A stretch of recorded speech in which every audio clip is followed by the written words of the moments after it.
Então, bom dia a todos. Dando continuidade aqui à programação da primeira reunião mineira de matemática, né? Então, a gente está agora com a sessão 4 de geometria e topologia. Nós teremos agora a apresentação do professor Fábio, Fábio Scalco Dias, da Universidade Federal de Itajubá. O professor Fábio vai falar sobre determinação topológica das equações diferenciais binárias.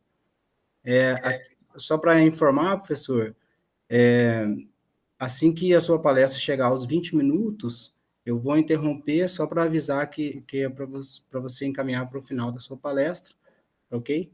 Tá ok, obrigado. Obrigado, tenha uma boa apresentação. Obrigado. Então, bom dia a todos. Agradeço a apresentação, Adi, agradeço a apresentação à comissão, né, organizadora, o convite, em especial ao Michael, né, que fez o convite para essa palestra nessa sessão de geometria e topologia. Então, eu vou falar um pouquinho das determinação topológica das equações diferenciais binárias. Okay? Bom, pelo tempo aí, eu decidi fazer uma breve introdução, falar um pouquinho mais da motivação para esse estudo, né? E, no final, é só dar uma ideia do que pretendemos fazer, o que pretendemos aí. Isso é um trabalho em conjunto com o Luiz Fernando, aqui da Unifei também, e o professor Farid, do ICMC USP de São Carlos. Okay? Bom, eu vou começar falando um pouquinho das equações diferenciais implícitas, que aparece aí em vários ramos da matemática, e eu vou dar ênfase como aplicação, né, à geometria de diferencial de superfícies em R3. Mas também aparece R4, mas nessa palestra eu vou me deter aí a R3, tá? Bom, essa equação diferencial implícita, repare aqui, esse f é uma função suave, né? Então, dependendo desse f, essa equação diferencial implícita pode ter e terá, né, por um dado ponto, várias soluções. Então, nós vamos, nesse seminário, nos ater a equações diferenciais binárias, que são essas EDIs, que têm, no máximo, duas direções em cada ponto do plano. Essas equações diferenciais binárias, elas são mais conhecidas, acho, né, dessa forma aqui. Se você se você dividir dx ao quadrado aqui, então fica dy sobre dx ao quadrado, né? Fica implícito assim, dy dx ao quadrado. Aqui corta um dx, então fica dy dx e c. Então, isso é uma equação diferencial binária, né? E pode ser vista como uma equação diferencial implícita aqui, que tem, no máximo, duas direções em cada ponto do plano. É associado a essa EDB, então eu tenho a sua função discriminante, que nada mais é do que o discriminante, né? Daqui o b ao quadrado, menos o ac, e o conjunto discriminante, que são, né, os pontos do domínio U, tal que essa função se anula. Essa conjunto discriminante, né, de fato, ela é importante para determinar quando a minha EDB vai ter duas, uma ou nenhuma direção, né, nessa proposição, que pode ser encontrada, por exemplo, aqui no artigo do Bruce e do Farid, de 95. Esse artigo eu vou referendá-lo várias vezes ainda. Então, essa equação 1, então, define um par, né, duas direções, quando o discriminante é maior que zero, quando o delta é negativo e não tem direções, né, e quando o delta é igual a zero, sobre esse conjunto delta, e tirando, né, onde as funções não se anulam simultaneamente, que nesse ponto é um pouco mais complicado, seria uma singularidade, que eu vou falar daqui a pouco, então eu tenho uma única direção. Se juntar essas duas, então o conjunto discriminante com essas direções, em cada ponto do domínio U, né, eu vou chamar isso de uma configuração dessa EDB. Em resumo, eu quero coisas assim, um exemplo, né, essas configurações, por exemplo, dessa binária, se você olhar aqui o discriminante, aqui vai dar y ao quadrado menos x vezes x, menos x ao quadrado, isso se fatora em dois pares de retas y igual a x, y igual a menos x. O conjunto aqui, vamos dizer, de cima, esse delta, essa região, o delta é maior que zero. Aqui o delta também é maior que zero. Então, a cada ponto que você pega aqui, você tem duas direções. satisfazem aquela EDB. Nessas regiões laterais aqui não temos nenhuma, e elas vão se colapsando essas duas em uma única direção aqui sobre o discriminante. Okay? Então, é esse tipo de estudo que nós queremos entender, né? Esse tipo de configuração. Bom, uma motivação é que, durante essa palestra e nosso trabalho, todas essas superfícies que vamos apresentar aqui, elas são regulares, e quer dizer que cada ponto dessa superfície eu tenho bem definido um plano tangente, e essas superfícies, né, são orientáveis e estão, né, orientadas por um campo de vetor normal, N, como dado na figura aqui, ok?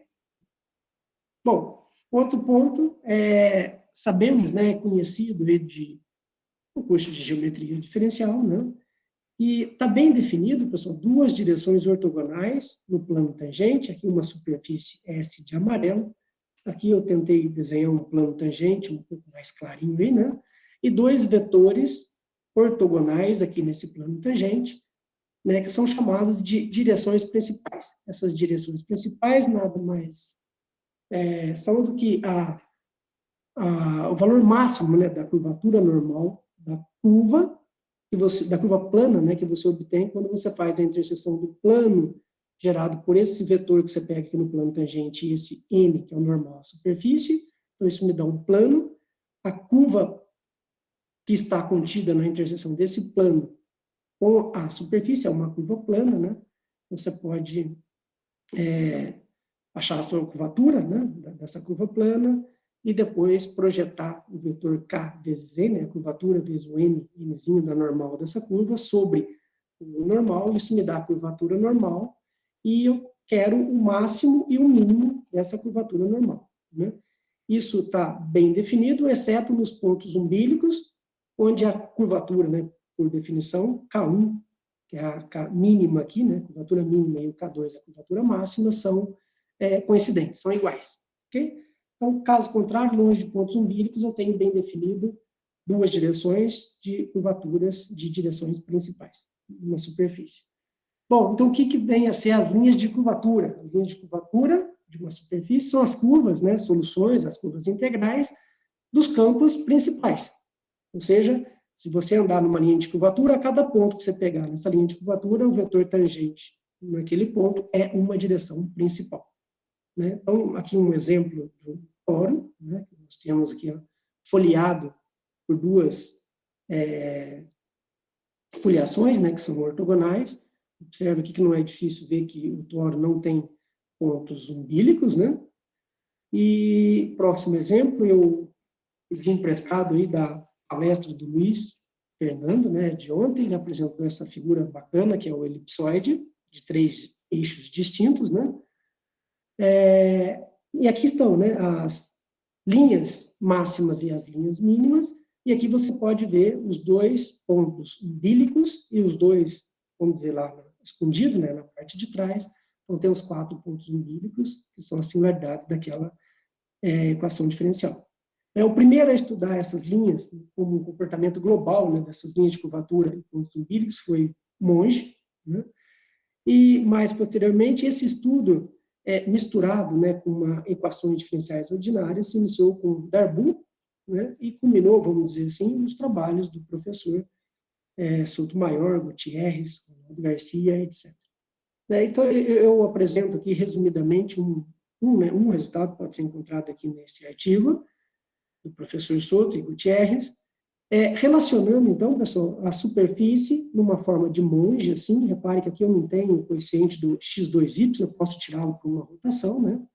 Mas você tem uma superfície na forma de Monge, e ele consegue entender, né, relacionar esses coeficientes aqui, né, A, B, C, para quando você vai ter uma configuração do tipo darboxiana, ou D1, D2 ou D3, que mais ou menos eu dou uma ideia aqui, rapidamente, né, porque senão não tenho tempo para chegar no que queremos fazer. Então, você tem as linhas de curvatura, que são dadas dessa forma, no percurso de geometria diferencial, vemos isso, onde EFG maiúsculo e EFG minúsculo são os coeficientes da primeira e segunda forma fundamental, ok? Se você divide aqui por dx ao quadrado de novo, Então, fica dy dx, você pode chamar isso aqui de um E, né? Então, vai ficar, você pode olhar isso como uma superfície, num espaço um pouco mais complicado, que é dependendo de x, y, e na direção P, né? Isso me dá uma superfície R3, e essa superfície R3, eu vou considerar um campo adequado ali em cima, né, dessa superfície, que quando projetado esse campo, isso me dá a configuração dessas linhas de curvatura no plano XY. Então, é mais ou menos assim, ou seja, levantado essa superfície um pouco mais complicada, dependendo do X, Y e P, que é essa fibra excepcional aqui, né, tem essa configuração.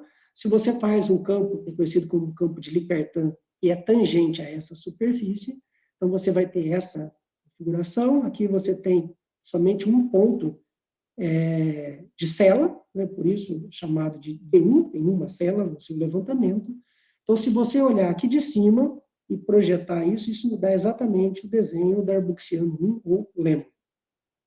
A mesma coisa, o D2. Bom, aí para chegar nesse D1, né, o que você faz é estudar essas desigualdades para ter 1, 2, 3 celas lá nesse campo de Lie Cartan. Né? É isso que você está fazendo. No caso do D2, eu tenho, então, aqui no levantamento, dá para ver aqui uma cela, aqui no meio eu tenho um nó hiperbólico, e aqui também uma cela hiperbólica. De novo, quando você projeta isso aqui no plano XY, então nós obtemos a Darboxiana D2, a configuração D2, e por fim, quando você levanta esse campo de Lie Cartan, você obtém 3 celas, e quando projetadas me dão a famosa D3, que é essa configuração. Então, a ideia, né, a motivação para estudar essas equações diferenciais binárias, né, visto aí pela geometria diferencial, é entender um pouco mais, né, as equações diferenciais binárias para ter esse tipo de configuração. Ok? Muito bem. Então, um pouquinho de estudos, vamos dizer assim, um pouco mais recentes, né? Se você considere uma binária A, B, C, okay? Com esses coeficientes A, B e C se anulando totalmente na origem, simultaneamente, né? Ou seja, o caso quando um deles não se anula na origem, vamos dizer, já está um pouco mais bem entendido, eu deixei de fora dessa palestra, mas então, quando esse A, B, C, todos dão zero na origem simultaneamente, e, além disso, a discriminante tem uma singularidade de Morse. Singularidade de Morse aqui, entenda que você consegue fazer mudanças de variáveis para levar essa singularidade em x ao quadrado mais ou menos y ao quadrado, então é um par de retas transversais em um único ponto, né? E, então, se nessas condições se anulam simultaneamente esse ABC e esse delta tem uma singularidade de Morse, então, no artigo do Farid e Bruce, eles conseguiram mostrar que isso pode ser levado em uma dessas duas classes. YB1x mais B2y, mais ou menos y e essa. Então, uma maneira de estudar isso, você olhando esse um jato, ou seja, só essa parte linear aqui, essa equação, né, estratificar nesse plano B1 e B2, essas provas estão aí no artigo do Bruce e do Farid, ok? Exatamente assim, né, com B1 e B2, onde temos aqui no campo levantado 2 celas e um nó, 3 celas, etc. Okay? E cada uma delas você tem as suas configurações das equações diferenciais binárias. Ok? Bom, então isso mais ou menos está bem entendido, né? E aqui eu coloquei como algumas, né? Tem outras aí, mas algumas configurações de EDBs, onde o discriminante é Morse, ou seja, são pares de retas transversais e pontos isolados. Ok? Muito bem.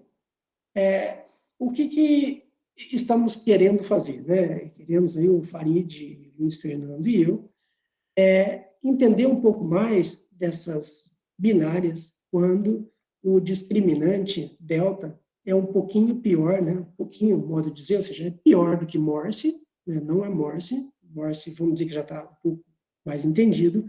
Então, o um jato dessa binária sem termo constante, que é o caso onde pelo menos um não se anula, então esse termo eu deixei de fora, esse é mais simples dessa apresentação, então todos A, B, C se anulam na origem, e o discriminante tem uma singularidade pior que Morse.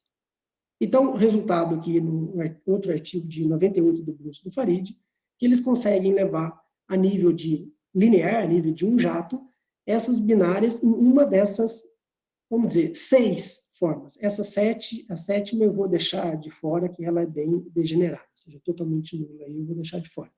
Então, temos essas 6 aqui. A parte linear, onde isso aqui, o discriminante é um pouquinho pior, é pior do que Morse. Ok? Bom, então, o que podemos fazer? A ideia, né? Vou falar rapidamente aqui o que é essa multiplicidade, né, definida também nesse artigo do Bruce e do Farid. Né? Então, a multiplicidade ela é definida como esse número máximo de zeros que você obtém dessa BDE quando você perturba um pouquinho essa binária. Okay? Esse número algébrico você pode calcular pela dimensão dessa álgebra sobre esse ideal, né, a dimensão desse ideal, e é mostrado lá no artigo do Farid, Bruce, né, que essa multiplicidade você pode ser obtida como delta, a multiplicidade delta sobre a derivada da função delta, função discriminante com relação a x menos b com relação a y menos o ab, e isso é igual a você fazer a mesma coisa só com os coeficientes da direita, né, o b e o c. Ok? Então, eu passo agora uma parte importante que a gente precisa é que quando você tem uma binária A, B e C, chamando binária ABC, A, D, Y ao quadrado, 2B, DXY, C, DY, DX ao quadrado, né? Então, eu vou dizer que ela é topologicamente K determinada se existe um inteiro K, tal que essa binária minha é topologicamente equivalente ao K-jato dessa binária. O que significa topologicamente equivalente? Significa que eu consigo um homeomorfismo local que leva uma configuração de uma na configuração de outra. Ademais, eu vou dizer que a minha EDB é topologicamente finitamente determinada se existe, né, um K para o qual ela é topologicamente K determinada. Bom, o que quer dizer isso? Quer dizer que se conseguirmos mostrar que a minha EDB é topologicamente K determinada, eu posso truncá-la numa certa altura K, uma expansão de Taylor, se você quiser ver assim, um K-jato, tal que a configuração das duas são iguais, ou seja, tem um homeomorfismo local que leva uma na outra.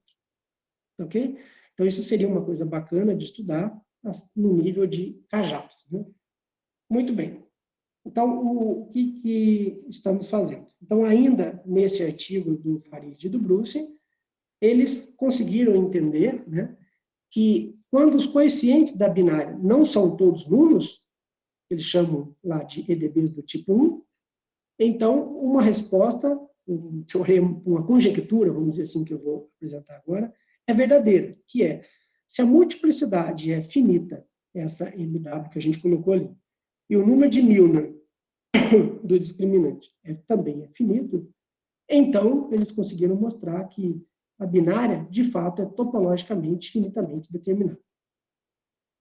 Né? Então, isso, lembrando, para binárias, né, que têm os coeficientes nem todos nulos, não todos nulos. Ok?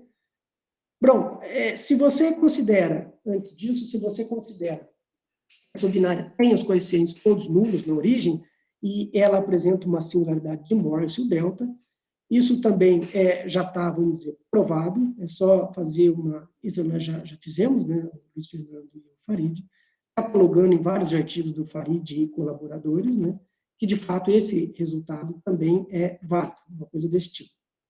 Então, o principal objetivo desse estudo agora, né, que está em andamento, vamos dizer, inicial, é provar o seguinte teorema. Se você tem, né, uma EDB sem termo constante, que é esse caso que já foi resolvido, com um jato não identicamente nulo, tirando esse caso 7, né? Esse cara está fora. Né? Vamos supor que a multiplicidade e o número de Milnor do discriminante seja finito. então queremos mostrar que essa binária é topologicamente finitamente determinada. Okay? Essa é a ideia, né, e que estamos querendo fazer nesse trabalho. Bom, temos pouca coisa até agora, né, mas isso na verdade seria mais um chamado de conjectura, tá bom? Mas aqui, esse de fato é um teorema, e esse temos provado, que é esse teorema para esse caso, esse primeiro caso. Para esse aqui é verdade.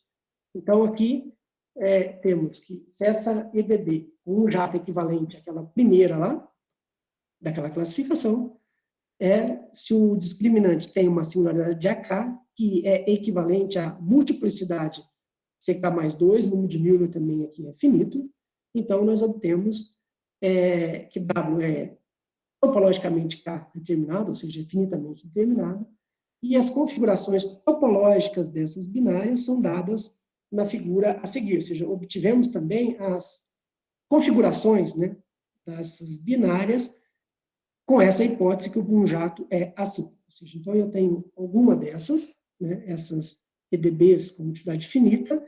Esse primeiro, figura 10 aqui, né, é quando o discriminante tem uma singularidade AK, A menos, né, A menos K, que é do tipo ímpar aqui, né?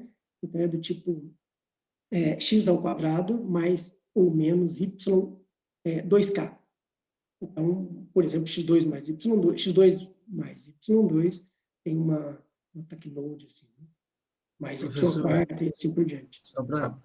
Desculpa, só para informar que atingimos os 20 minutos. Estou acabando. Okay, obrigado. Quando o discriminante é uma A2, é uma A2 delta singularidade, par, né? E, por fim, quando o discriminante é uma A2 mais singularidade, que é um tipo de x2 mais ou menos y elevado a um 2k mais 1. Ok? Tem uma dessas configurações. Obrigado, Odin. Obrigado.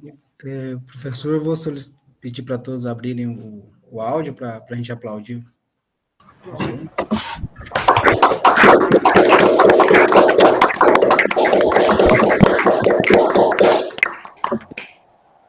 Então, agora a gente encaminha para a segunda parte, que é a sessão de comentários e perguntas, né?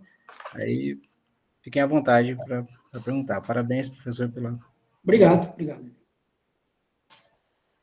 Alguma pergunta? Dúvidas?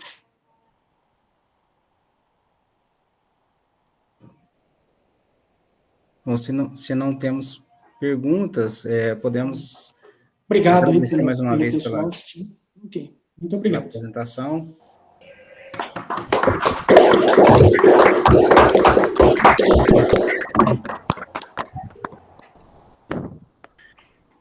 Então, agora a gente vai para a palestra do professor Leonardo Rabelo, da Universidade Federal de Juiz de Fora. O professor Leonardo vai falar sobre homologia celular de variedades FLAG reais de tipo A. Uma boa apresentação, obrigado pela disponibilidade. Só informar que, né, que aos 20 minutos da sua palestra eu vou interromper para pedir para encaminhar para o final da palestra. Obrigado. Ok. Uma boa apresentação. Ok, obrigado aí, professor Adi, pela apresentação.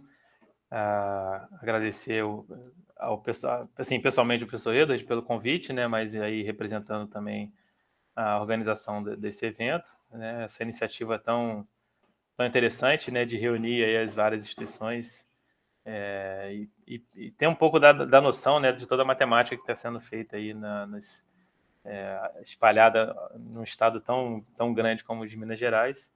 Então, fico contente de estar participando aí desse movimento.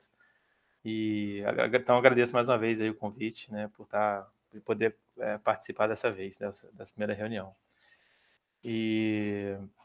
Então vamos lá, eu vou falar aqui sobre homologia celular de variedades FLAG reais tipo A.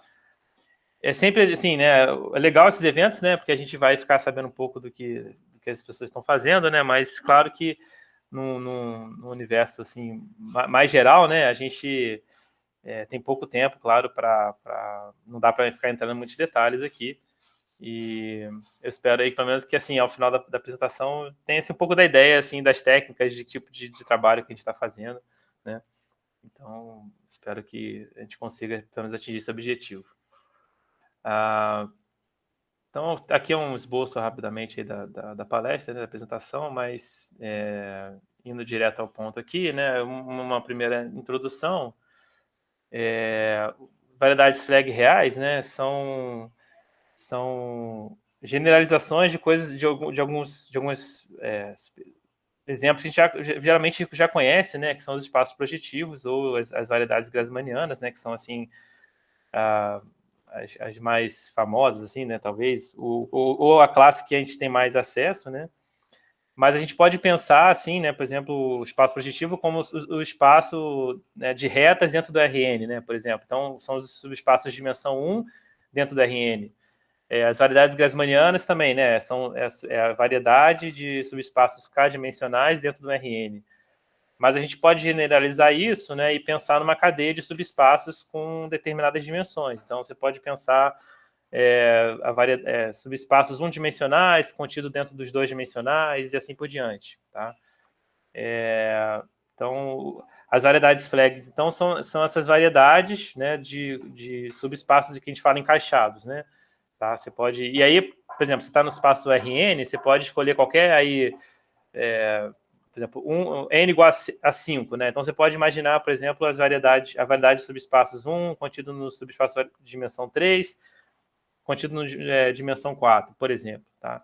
Então, é esse tipo de objeto que são as variedades flag, tá?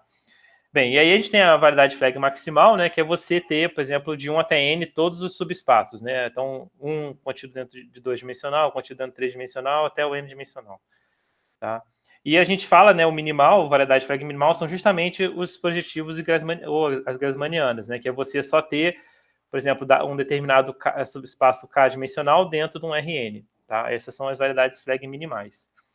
Bem, e aí a coisa ganha corpo, né, quando a gente consegue justamente descrever essas variedades flag a partir de espaços homogêneos de determinados grupos de Lie, tá?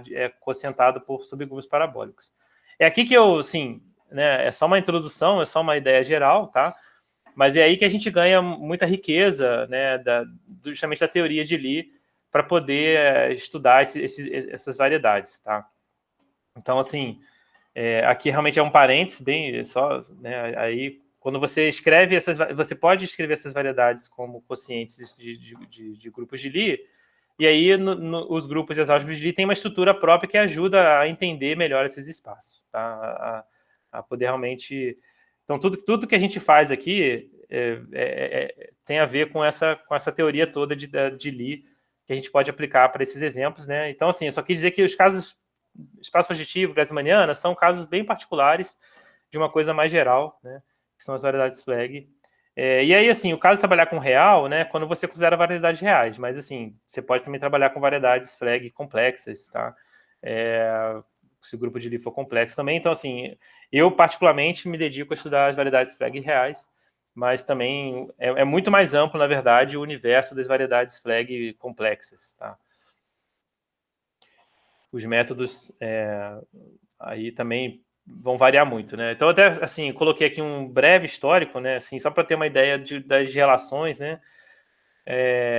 Tem um trabalho de 83, né? Que vai, assim, ser um trabalho fundamental aí para dar uma caracterização topológica desses espaços, né? Só para dizer, assim, que é uma interseção, né? Entre teoria de Morse e teoria de Lie, né? E essa abordagem de teoria de Morse depois vai ser usada em 95 pelo Kosterlakota para justamente calcular a homologia, né, usando um complexo de Morse-Witten, que é um complexo bem legal de construir, né, para você calcular a homologia usando teoria de Morse, né. Aí, por exemplo, uma outra abordagem também diferente já é usando teoria de representações de álgebras, né, que é também tem resultados topológicos importantes, mas usando uma teoria mais algébrica aí da teoria de representações, tá? E aí, durante o meu doutorado, eu trabalhei justamente com a abordagem da homologia celular, né? Essas variedades admitem uma boa decomposição celular, então a gente consegue calcular a homologia usando a homologia celular. Meu trabalho, então, vai nessa linha, tá? E aí, mais recentemente, até eu coloquei ali archive, mas na verdade estava em 2019, foi publicado esse ano, né? Um trabalho com uma outra abordagem, usando essa cohomologia dos complexos de Vassiliev, né, que também lida com esse problema, com uma abordagem também bem diferente. Então, assim, o caso complexo, ele já é mais clássico, mas o caso real, ele vem sendo desenvolvido mais recentemente, tá? Porque ele naturalmente tem algumas particularidades que eu vou mencionar rapidamente aqui ao decorrer da apresentação. Tá? Bem, e aí eu venho trabalhando, assim, né, justamente, dada essa teoria aqui da homologia celular, eu tenho, meu trabalho tem sido basicamente buscar aplicar em alguns exemplos específicos, né? Então, eu vinha trabalhando com homologia de Grassmannianas aí nos meus primeiros trabalhos, e recentemente, o que eu vou apresentar aqui hoje é que a gente está tentando caracterizar do tipo A aí, de uma maneira mais completa, não só as Grassmannianas, mas todas as variedades de tipo A. Eu esqueci de mencionar aqui no começo, né? Estava aqui nos slides, tá? Esse trabalho, ele é uma parceria com o Jordan, o professor Jordan lá da Federal Fluminense e Volta Redonda, tá? Então, tudo que eu vou estar falando aqui, na verdade, é fruto de um trabalho em parceria com o Jordan, tá? Então, aqui é só descrever sucintamente aqui qual é o setup geral, né? Então, assim, a gente trabalha com, aqui eu vou pegar a variedade flag maximal, mas nessa aqui tem todos os espaços completos, né, de subespaços encaixados. A gente tem uma estrutura celular que é dada pelas células de Schubert. Então, calcular a homologia, né, essencialmente é você descrever os operadores fronteira, tá? E nesse caso, no caso real, né, justamente, a gente tem que os coeficientes vão ser diferentes de zero justamente quando a dimensão, né, das células é diferente de 1, tá? Então, a gente consegue caracterizar essa diferença das células que tem dimensão 1, né? A gente fala que é uma cobertura, usando aqui umas certas propriedades que eu não vou entrar em muitos detalhes aqui, mas, assim, a gente tem uma decomposição do elemento em termos de reflexões, tá? De certas reflexões, que a gente diz simples. É equivalente a você deletar uma das reflexões, sendo que a álgebra correspondente aqui é uma SL2, tá? Bem, então, assim, sabendo, a ideia é calcular esses coeficientes quando acontece isso aqui no nível do grupo do determinado grupo de Weyl. Então, assim, a gente tem um problema topológico, que é determinar esses coeficientes. Isso aqui, na verdade, tem uma descrição algébrica, tá? Bem, em um teorema, igual eu falei lá, de 83 já, né, é que esses coeficientes da operador fronteira aqui são sempre 0 ou mais ou menos 2, tá? Então, isso já é uma coisa bem específica do caso real, né, e de trabalhar com variedades flag, que é quando você vai calcular, digamos, os coeficientes de incidência, se você pensar em termos de interseção, ou aqui homologia celular, os coeficientes do operador são sempre 0 ou é mais ou menos 2, tá? E isso tem uma descrição legal em termos da teoria de Morse, né, que, digamos, você tem dois pontos críticos associados a um certo fluxo no campo gradiente, né, você sempre tem duas linhas do campo, né, e você vai dar um sinal para cada uma dessas linhas, que isso, se elas se cancelarem, vai dar 0, se elas terem o mesmo sinal, vai dar mais ou menos 2. Então, aqui que, digamos, tem bastante teoria de Morse aqui, envolvida nesse cálculo 0 mais ou menos 2 aqui. E o meu objetivo tem sido entender melhor, né, como calcular esse coeficiente em alguns exemplos, tá? Então, assim, isso aqui é uma fórmula, não vou entrar em detalhes aqui, mas tem uma fórmula específica para calcular esses coeficientes. Como eu falei, ele é 0 mais ou menos 2, e o fato de ser 0 mais ou menos 2 vai depender de um sinal, da paridade de quando a gente faz uma determinada conta aqui. Ou seja, o problema topológico, ele se traduz num problema algébrico de calcular, tá, esse valorzinho aqui que aparece esse kappa aqui. Tá? Se o kappa for par, então o coeficiente vai ser diferente de 0, se o kappa for ímpar, o coeficiente é 0. Tá? Bem, isso aqui já simplifica bastante, embora é um pouco complicado. Isso aqui lá remete, né, ainda ao trabalho da tese, né? E aí, recentemente, o primeiro resultado legal que a gente conseguiu, tá, foi simplificar esse cálculo desse coeficiente kappa aqui, tá, obtendo uma expressão para esse kappa só em termos de uma altura de uma certa raiz. Tá? Então, vou ser bem sucinto aqui, mas assim, a altura de uma raiz, né, lá na álgebra de Lie, você pega uma raiz e a gente escreve toda a raiz em termos das raízes simples. Então, a gente pega a altura, é somar esses coeficientes aqui. Então, a gente conseguiu provar que, na verdade, esse coeficiente é dado simplesmente como uma função altura de uma cor raiz associada aqui, quando você tem duas células que têm a dimensão diferente de 1, vai aparecer aqui uma multiplicação à direita por uma reflexão em termos de uma raiz gama. Você pega a altura da cor raiz gama e você consegue, então, esse coeficiente de uma maneira bem simples, que é calcular a altura, ou seja, calcular a soma aqui desses coeficientes, tá? Então, tem uma fórmula mais geral, né, que eu não vou entrar em detalhes aqui, que é para você saber se é mais ou menos 1. Isso entra aí um cálculo de grau e tal, um pouco mais complicado. E só dizer, assim, né, que a gente tem o maximal, que é todos encaixados. Quando você pensa na Grassmanniana, você vai pegar só, né, a gente chama de parciais, entendeu? É você pegar, por exemplo, escolher 1, pular 2, fazer alguns pulos naquela sequência completa, tá?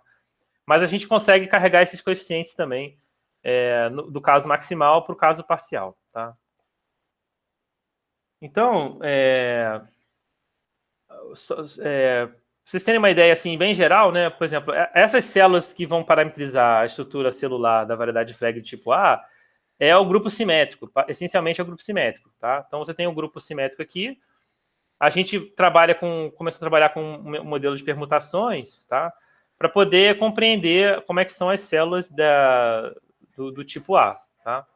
Então, o modelo de permutações, basicamente a gente escreve aqui uma permutação pela sua imagem, né? Então, onde é a imagem do 1, onde é a imagem do 2, assim por diante. E as inversões são os pares, onde você tem mudança da ordem, tá? Então, uma inversão é uma posição I menor que J, tal que a imagem do I é maior que a imagem do J, ou seja, houve uma inversão da ordem. Você calculando essas inversões numa permutação, tá? Isso a gente fala que é o comprimento do elemento, mas isso também dá a dimensão das células, entendeu? Então, assim, a gente consegue descrever quem são as células dessas variedades Flegg olhando para essas permutações. Então, calcular essas inversões é calcular a dimensão das células, essencialmente é isso, tá? E aí, a gente conseguiu justamente descrever, tá? Quando que aquele coeficiente é diferente de 0, só olhando, tá, para a paridade de quando você tem uma cobertura, aquela ideia de dimensão de duas células é diferente de 1, a diferença delas é 1, vai ocorrer, esse lema aqui vai dizer o seguinte, essa diferença vai ocorrer quando você tem uma troca de duas posições só na permutação, tais que no meio, entre essas duas posições, tá, para qualquer C entre A e B, não existe nenhum elemento cuja imagem está entre a imagem do A e a imagem do B. Tá? Então, a gente escreve aqui, a gente sabe, olhando para a permutação, quando duas células são comparáveis, tá? E a gente consegue dizer que aquele coeficiente ali vai ser diferente de 0 se essa diferença de posições for uma diferença par. Tá? Então, assim, um problema complicado, tá? Topológico, a gente conseguiu, no caso do grupo simétrico, do tipo A, traduzir isso de uma maneira bem simples. É só você olhar para a paridade, né, do que acontece na permutação correspondente. Tá? Então, por exemplo, isso aqui, se você olhar o S4, isso aqui são as 24 células do S4, tá? do Flegg maximal do S4, que essencialmente é você olhar subespaço 1-dimensional, dentro do 2-dimensional, dentro do 3-dimensional, dentro do 4, dentro do 5. Tá? Então, seria essa variedade. Essa variedade tem 24 células, e aqui, cada linha aqui diz a dimensão. Então, aqui você tem a dimensão 0, 3 células de dimensão 1, 5 células de dimensão 2, 6 células de dimensão 3 e assim por diante, até uma única célula de dimensão 6. Tá? Então, isso aqui é chamada ordem de Bruhat, quais são as células que estão comparáveis, né? Quando que você tem uma coisa dentro da outra. E aí, para calcular a homologia, basta olhar uma determinada permutação, eu sei quando é 0 a mais ou menos 2, se a diferença entre as permutações são dois valores em posições pares. Então, a gente aplicando aqui, em negrito, é só você olhar aqui que você vê que houve uma diferença de posição, uma diferença par, digamos assim, né? Se você, quando olha, as entradas, quando elas se alteraram, é uma mudança par, tá? Então, por exemplo, aqui em cima, só trocou, né? Essas três aqui de cima, por exemplo, a primeira, essa aqui de cima para cá, trocou só as duas últimas entradas. Então, assim, o 2 e o 2 estão adjacentes, então é ímpar, então o coeficiente é 0. Mas quando você olha daqui para baixo, por exemplo, O 4 está parado, está fixo, né? Mas aí você mudou a segunda entrada, o 3, pelo 2, e a quarta entrada, o 2 pelo 3. A terceira entrada ficou parada. Então, como essa diferença é par, o coeficiente vai ser mais ou menos 2. Então, assim, conseguimos traduzir a complexidade do cálculo desses coeficientes em termos de paridade, aí, de olhar, né, como é que se comporta a permutação correspondente. Tá? Bem, e aí, assim, a gente consegue também traduzir isso usando certos diagramas. Eu vou pular essa parte aqui, tá? Mas só para vocês terem uma ideia, esse aqui seria o diagrama correspondente ao S4, né? Lá a célula dimensão 6, aqui é a célula dimensão 0, tá vendo? Aqui essas caixinhas coloridas seriam o cálculo da dimensão. A gente consegue traduzir também toda aquela informação topológica, né? Assim, de dimensão, usando esses diagramas, tá?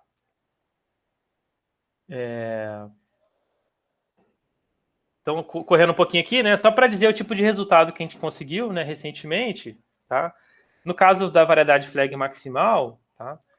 A gente conseguiu calcular uma homologia, vai ser justamente, só tem torção, Z2, né? E vai ser Z2 elevado a N-1. Então, assim, a variedade flag maximal de tipo A, quando você tem um diagrama N, a homologia é Z2 elevado a N-1. E a 2 homologia, né? Já aparece um outro termo aqui, que é você pegar combinações 2A2 e N-1, subtrair 1. Tá? Então, também a 2 homologia só tem torções. Tá? Bem, as técnicas, basicamente, você consegue parametrizar todas as 1 células, as 2 células e as 3 células, entendeu? E aí você consegue explicitamente calcular os operadores fronteiras dessas células. Tá? Então, assim, para quem já viu homologia celular, é isso que a gente precisa, né? Para calcular homologia celular, a gente precisa saber calcular o operador fronteira, e aqui, usando esse modelo de permutações, tá? A gente consegue, aqui esse lema aqui, né? A gente consegue justamente calcular exatamente, perfeitamente, os operadores fronteira para as células de aqui a célula 1-dimensional, aqui das células 2-dimensionais, tá? E aqui é a célula 3-dimensional que a gente precisa para poder calcular todos os operadores fronteira para calcular a homologia celular até o nível 3, né? Tá? E aí, no caso parcial, que é esse caso que a gente, por exemplo, o Grassmanniano, né? Ou onde você tem pulos de saltos nas dimensões, a gente também conseguiu uma fórmula fechada que tem a ver com o θ. Deixa eu só aqui, eu estou, né, tentando ir mais brevemente, tá?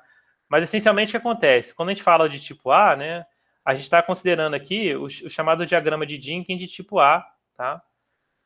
Que você tem aqui N raízes simples que a gente fala, tá? São essas N raízes simples que vão gerar lá aquele grupo de permutações, digamos assim, né? Tá? Então, isso aqui, o flag maximal, a gente fala que é o θ vazio, ou seja, a gente não pega nenhum subconjunto aqui dentro. Agora, você pode pegar subconjuntos aqui dentro. Desculpa, coloquei trocado aqui. A gente pode pegar subconjuntos dentro desse sistema aqui chamado de simples, tá? Então, por exemplo, se você pegar θ como sendo sigma menos todo mundo menos uma raiz, exceto uma raiz, tá? Isso aqui vai dar justamente a Grassmanniana que a gente está falando. Tá? A Grassmanniana de subespaços k-dimensionais dentro do Rn seria você pegar esse diagrama com todas essas raízes, exceto uma aqui no meio, a k-ésima raiz. Tá? Você realiza isso em termos de Grassmannianas. Tá? Então, a gente conseguiu fórmulas gerais aqui, tá? Para homologia desses... É o último resultado aqui, então. Tá bom? Já deu 20 minutos aí. Ok, obrigado. A gente conseguiu fórmulas também para calcular, né, a homologia desses casos aí, tá? Parciais também. Tem fórmulas fechadas, tá? Aqui uma tabela aí só para ilustrar o caso N igual a 4, tá? E a gente tem umas conjecturas aí em andamento sobre a 3 e a 4 homologia. Tem essas fórmulas aqui mais gerais que a gente está tentando provar ainda, tá? Na verdade, o 3 já está bem avançado, o 4 está meio agarrado ainda. E só para destacar aqui, né, fechando já, que aí é muito o papel do Jordan, né? Não, assim, só para mencionar que a complexidade, né, fica muito grande, né? A gente está trabalhando aí com N fatorial células, né?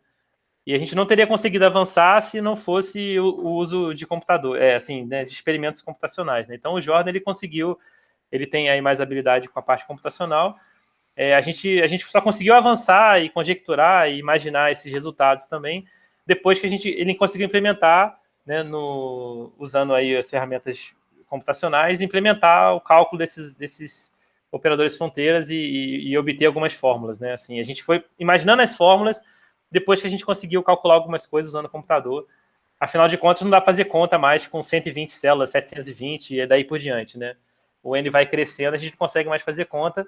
Aí a gente conseguiu botar o computador para fazer as contas para a gente, e a partir disso a gente conseguiu imaginar, né, e chutar aí e poder depois provar essas fórmulas, tá? Então é isso que eu queria dizer, ou seja, um problema topológico, né, de cálculo de grupo fundamento, de grupo de homologia, usando combinatória e computação aí junto, a gente conseguiu avançar e aí obter uns resultados legais aí recentemente, tá?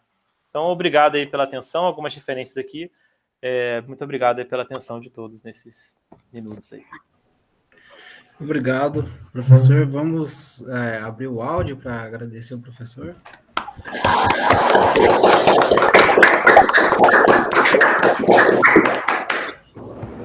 Nesse momento, a gente passa para a sessão de perguntas ou dúvidas. Alguém tem alguma dúvida?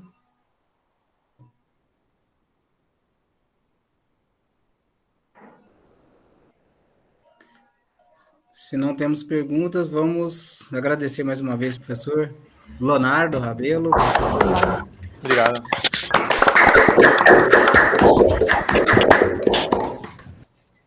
Vamos então dar continuidade. Agora temos a palestra do professor Márcio Colombo Fenili. O professor Márcio é da Universidade Federal de Uberlândia. Ele vai falar sobre sobrejeções fortes em superfícies fechadas sob condição cohomológica limite. Professor Márcio, você já sabe da regra aí, aos 20 minutos, se for o caso, eu interrompo para avisar, para encaminhar para o final da palestra. Uma boa apresentação, obrigado pela disponibilidade. Ok, obrigado, professora Di. Bom dia a todos, a todas. Quero agradecer a presença de vocês e agradecer também ao comitê organizador pela oportunidade de falar nessa sessão. Sobrejeções fortes em superfícies fechadas sob condição cohomológica limite. Eu começo aqui com alguma terminologia. Uma sobrejeção forte é uma função contínua, cuja classe de homotopia contém apenas funções sobrejetoras. O que significa isso? Que é uma função sobrejetora que, ao sofrer qualquer deformação contínua, permanece sobrejetora. Por isso, o adjetivo forte. Por um N complexo, eu vou entender aqui um complexo CW n-dimensional conexo e finito, e por variedade fechada, eu entendo variedade compacta e sem bordo, como normalmente a gente entende. E aqui não há qualquer hipótese de diferenciabilidade, são variedades topológicas. O problema que nós estudamos aqui, que nós consideramos, é a seguinte pergunta: existe sobrejeção forte de algum N complexo com enésimo grupo de cohomologia integral igual a zero, trivial, sobre uma N variedade fechada? Se sim, para quais N variedades? Este problema foi proposto inicialmente pelo professor Daciberg Gonçalves, do IME-USP, no início dos anos 2000, ao seu então aluno de doutorado, hoje professor da Universidade Federal do Mato Grosso do Sul, professor Claudemir Anis. Antes de passar a respostas do problema, as respostas que existem, eu vou falar um pouquinho da motivação do problema, e para que talvez quem não conhece sequer o que significa cohomologia, consiga ao menos entender um pouco da relação que existe entre isso e isso, ou seja, entre cohomologia e existência de sobrejeção forte. As motivações são três grandes teoremas da topologia algébrica, três clássicos que todo estudante de topologia algébrica é obrigado a conhecer. O primeiro é o teorema da aproximação celular, que diz que uma função contínua entre complexos celulares é sempre homotópica a uma função celular, que leva o K-esqueleto do domínio dentro do K-esqueleto do contradomínio. E, portanto, se eu tenho uma função de um complexo x e um complexo y, e a dimensão de x é menor que a dimensão de y, então esta função pode até ser sobrejetora, mas jamais será fortemente sobrejetora. Então, neste caso de dimensão do domínio menor que a dimensão do contradomínio, a pergunta não faz sentido. A pergunta de existência de sobrejeção forte. Então, remanescem aqui os casos de codimensão positiva e codimensão zero. Codimensão positiva significa dimensão do domínio maior que a dimensão do contradomínio, e nesse caso eu trago aqui dois exemplos muito simples. O primeiro em que não existe sobrejeção forte, de todas as esferas Sn na circunferência S1 para n maior ou igual a 2, não existe sobrejeção forte, e o caso, um exemplo aqui, em que existe sobrejeção forte. Das esferas, para qualquer n, existe sobrejeção forte da esfera de dimensão 2n mais 1 sobre o espaço projetivo complexo CPn, que tem dimensão 2n. Por exemplo, aqui, a fibração de Hopf, daqui para cá, é uma sobrejeção forte. Dimensão zero significa dimensão do domínio igual à dimensão do contradomínio. Trago aqui também dois exemplos muito simples. O primeiro, em que não existe sobrejeção forte, da esfera S2 sobre o toro, né? A gente sabe, isso aqui é um exercício elementar de grupo fundamental, né? Mostrar que toda função da S2 no toro é homotópica constante. Por outro lado, funções da S2 em RP2 podem ser fortemente sobrejetoras. Por exemplo, a função de recobrimento duplo aqui, o recobrimento universal, é fortemente sobrejetor. Bom, o meu foco é este caso, aqui nesta apresentação, codimensão zero, porque eu estou me perguntando aqui sobre a existência de sobrejeção forte de um N complexo em uma N variedade. Bom, isso aqui ainda não apareceu, vamos para a segunda motivação, isso aparece. A segunda é o teorema dos coeficientes universais para cohomologia, que tem como uma consequência esta formulinha para o enésimo grupo de cohomologia de um espaço qualquer. Ele é a soma direta da parte livre da homologia n-dimensional do espaço X com o subgrupo torção da homologia de dimensão n-1 do espaço X. No caso particular em que X é um complexo n-dimensional, este grupo é sempre livre e, portanto, o enésimo grupo de cohomologia é trivial, é o grupo trivial, C e somente C, o enésimo grupo de homologia é trivial, e o grupo de homologia n-1 dimensional não tem torção, ou seja, é um grupo livre. Mas se isso aqui acontece, então X tem a homologia de um complexo de dimensão n-1. Então, ele é um complexo de dimensão n, mas a homologia revela apenas a existência de células de dimensão até n-1. Ou seja, este invariante, cohomologia, não é capaz de detectar a existência de célula não colapsável de dimensão n. Mas a existência de célula de dimensão n, pelo teorema da aproximação celular, é condição necessária para que haja sobrejeção forte do complexo em uma n-variedade. Portanto, se este invariante não é capaz sequer de detectar a existência de célula n-dimensional, seria ele capaz de detectar a existência de sobrejeção forte? Esta é a pergunta que está no problema central que eu estou apresentando. Exatamente esta é a pergunta. A terceira motivação é o famoso teorema da classificação de Hopf-Whitney, que nos garante que, para um N complexo X, o conjunto das classes de homotopia de funções de X na esfera Sn está em correspondência 1 a 1 com o enésimo grupo de cohomologia de X.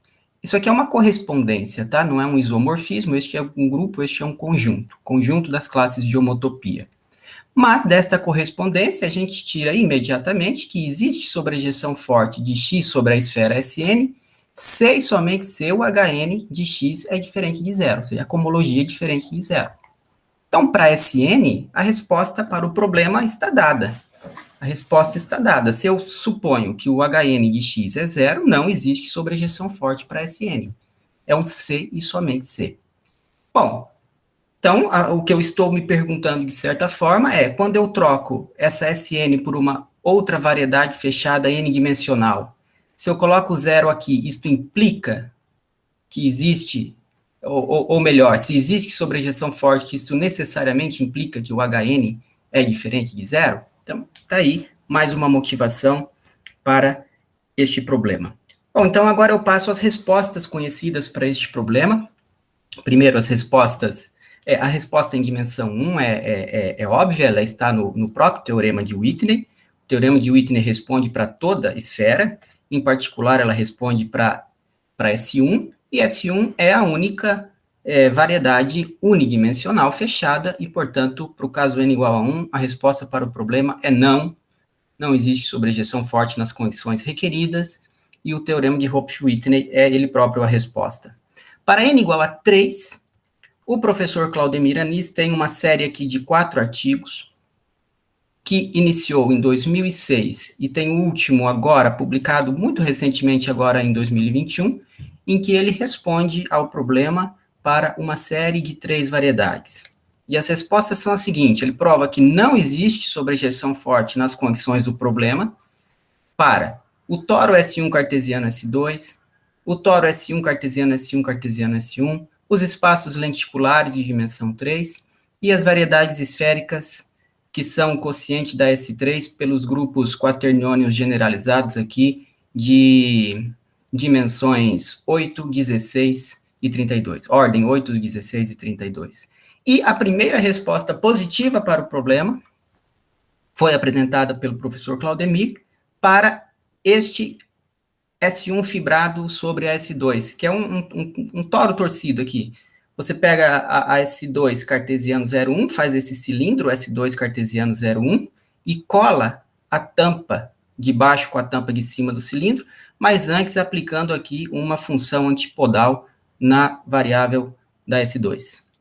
Então, se você não faz essa antípoda, você obtém isso, né, S1 cartesiano S2, mas você faz a antípoda, então obtém aí um fibrado não trivial. Essa é a primeira resposta conhecida, afirmativa para o problema. Bom, vocês perceberam que eu pulei o n igual a 2. N igual a 1 é trivial, n igual a 3 nós já temos algumas poucas respostas, e as respostas vêm, todos esses artigos são muito baseados em teoria de obstrução. Por que n igual a 2 ficou de fora?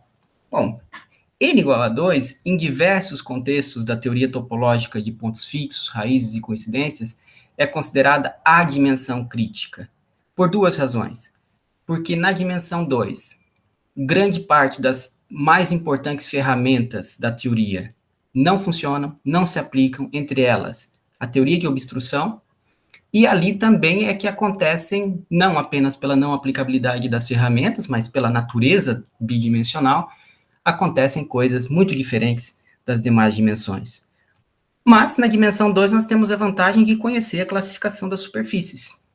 Então, eu me apeguei a isso, eu me apeguei a este problema, o problema de dimensão 2, e, a partir de agora, eu vou apresentar uma série de resultados que eu obtive aí nos últimos 5, 6 anos, trabalhando nesse assunto, normalmente com emprego aqui de métodos combinatórios, tá? Bem diferente, um pouco diferente aqui do normal, que seria a teoria de obstrução para dimensão maior ou igual a 3. Bom, a primeira resposta em dimensão 2, resposta afirmativa para o problema é, sim, existe sobrejeção forte nas condições do problema sobre o toro e sobre a garrafa de Klein. Um artigo de 2016, em que foi construída uma coleção de complexos chamado complexos modelo, induzidos aqui por uma apresentação de grupo, uma família aqui, uma coleção indexada em 2 inteiros, que quando são primos entre si resultam num complexo que tem o segundo grupo de cohomologia trivial, e sobre cada um deles foi construída uma sobrejeção forte no toro. E compondo essa sobrejeção forte no toro com um recobrimento duplo do toro na garrafa de Klein, a gente obtém uma sobrejeção forte na garrafa de Klein, então ficam resolvidos 2 problemas de uma só vez. Um fato curioso sobre esta família de complexos é que ela é minimal para a solução no toro. Ela é minimal com relação ao número de células que ela possui, que os complexos possuem. Todos esses complexos possuem 5 células. Olhando para isso aqui, a gente sabe que ele possui 5 células. Eu vou, só para a gente ter um desenho, né, na apresentação, eu vou dizer o que como é que a gente constrói dois complexos modelos induzidos por uma apresentação de grupo? Neste caso particular, em que eu tenho essa apresentação, isso significa, é a apresentação do grupo, que é o quociente do grupo livre de geradores x, y, z, quocientado pelo normal gerado por essa palavra. Esse é o grupo induzido, esse é o grupo apresentado por essa apresentação. Como que eu construo um complexo a partir disso? Eu considero uma única zero célula. Para cada gerador da apresentação, eu considero uma célula, formando aqui uma circunferência, e vou lá e coloco, oriento a célula e coloco a letrinha, o gerador lá. Esse loop é o gerador X, o Y e o Z. Para cada relator da apresentação, para cada palavra relatora, neste caso tem apenas uma, para cada uma eu colo uma célula, de modo que a aplicação da colagem que está definida aqui sobre a S1, ela soletra esta palavra. O que isto significa? Soletrar esta palavra. Significa que quando o ponto do domínio percorre a S1, a imagem dele, pela função de colagem, percorre esta rosácea, esse buquê, soletrando esta palavra. Então, ele percorre P vezes X, depois P vezes o Y, depois P mais Q vezes o Y, P mais Q vezes o Z, né, neste caso. Este tipo de procedimento pode ser feito para construir um complexo modelo de qualquer apresentação finita. E o mais interessante disso tudo é que todo complexo de dimensão 2, é homotopicamente equivalente a um complexo modelo.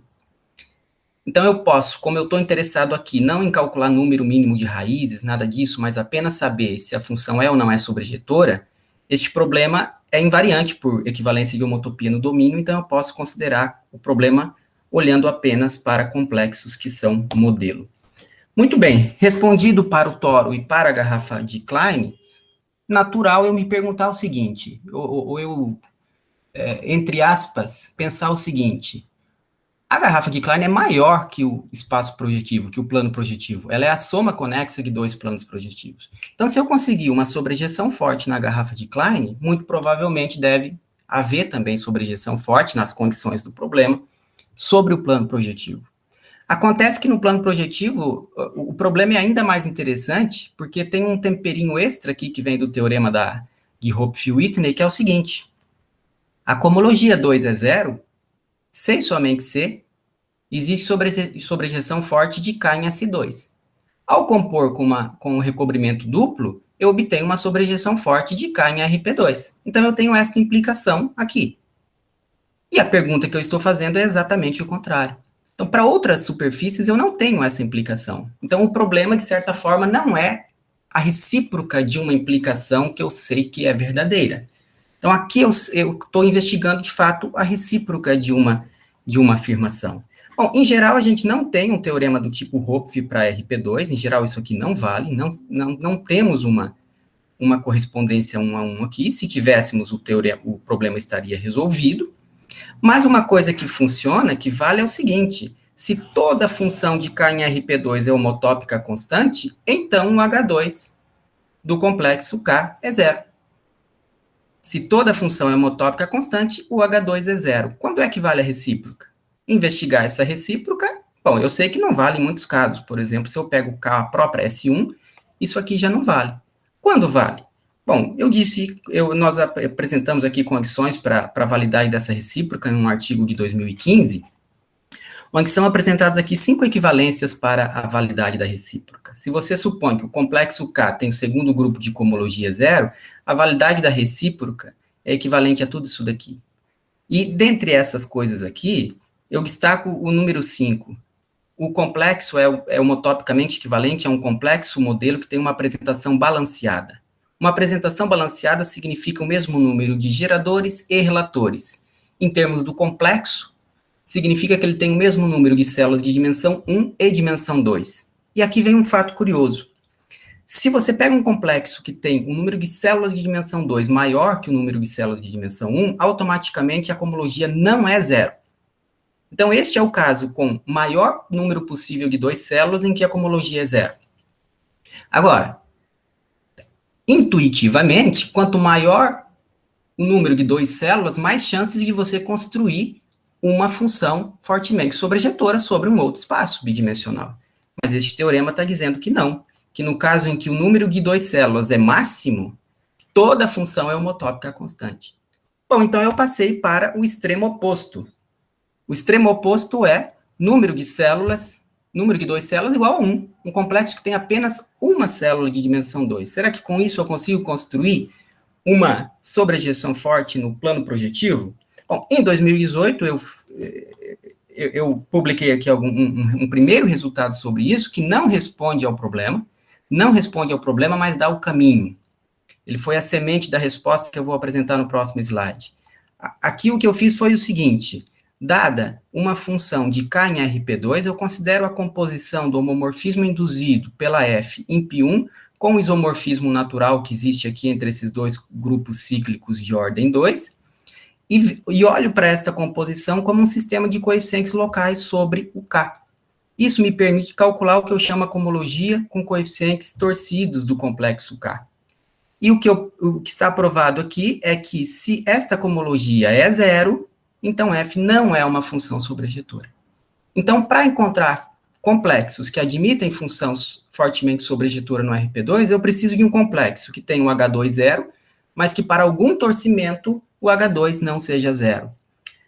Isso foi feito em parceria com o professor Daciberg Gonçalves, lá da USP, e recentemente publicado, agora em 2021, a exemplo do que foi feito lá em 2016 para o tório e a garrafa de Klein, a construção de uma família de complexos, agora indexado num único inteiro aqui, ímpar, uma família de 2 complexos que satisfazem a condição do problema, e para cada um deles, quando o P é maior ou igual a 3, uma sobrejeção forte em RP2. Uma não, Q menos uma, onde Q é o inteiro que faz essa conta aqui, P igual a 2Q menos 1, maior ou igual a 3, então Q maior ou igual a 2. Então, aqui, além de construir sobrejeções fortes, nós classificamos as sobrejeções fortes. Nós contamos quantas são a menos de homotopia, e nós provamos que é Q menos 1. Q menos 1 quando eu escrevo P igual a 2Q menos 1. Bom, esse é o resultado mais recente, e já estou terminando, tá? Apenas mais um slide. Este é o resultado mais recente, em que nós respondemos o problema para o RP2, e agora com uma classificação, uma contagem, nós contamos quantas são as classes de homotopia que admitem apenas funções fortemente sobrejetoras, e nós temos aí alguns trabalhos em andamento, na verdade, trabalhos concluídos, mas ainda não divulgados, né? O primeiro deles é a classificação e a caracterização final e a classificação homotópica de todas as funções sobrejetoras, fortemente sobrejetoras, de um complexo em RP2, nos casos, não apenas em que o H2 é zero, mas para qualquer K em que o H2 é finito de ordem ímpar, o que, é claro, inclui o caso H2 trivial com um único elemento. E, por fim, nós temos pronto sobre a mesa a construção de sobrejeções fortes nas condições do problema para todas as superfícies fechadas não orientáveis. É isso. Agradeço a atenção, e já que o encontro é mineiro, deixo aí para vocês um trechinho de um dos maiores mineiros de todos os tempos. Obrigado. Obrigado. Eu convido a todos a abrir o áudio para agradecer ao professor.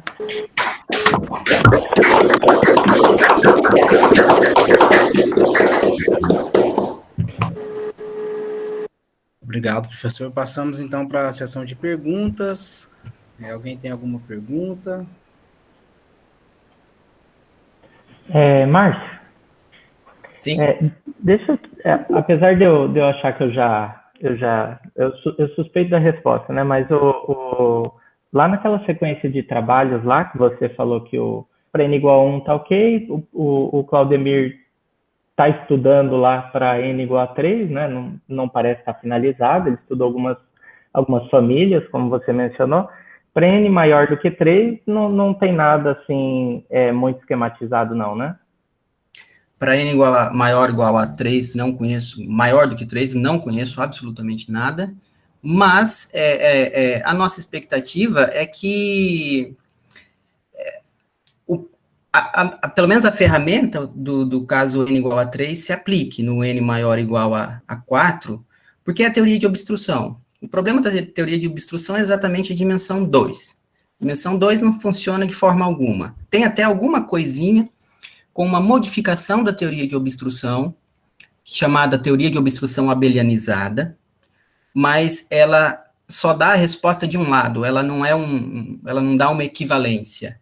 Do jeito que quem conhece teoria de obstrução sabe que eu quero resolver um problema, eu transformo ele num problema de obstrução e calculo um objeto, que é uma cocadeia, chamada cocadeia de obstrução. Ela é zero, se e somente se você consegue fazer aquele problema, resolver aquele problema que você quer. No caso da obstrução abelianizada, é assim, se você consegue resolver o problema, então a obstrução é zero. A obstrução abelianizada é zero. Mas se a obstrução abelianizada é zero, não significa que você pode fazer aquilo que você quer. Então, não responde absolutamente nada.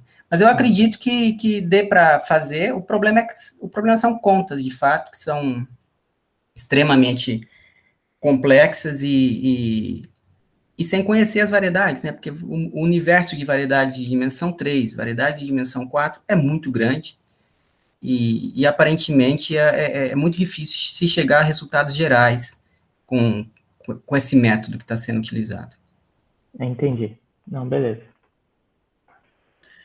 Professor Leonardo, também quer fazer uma pergunta?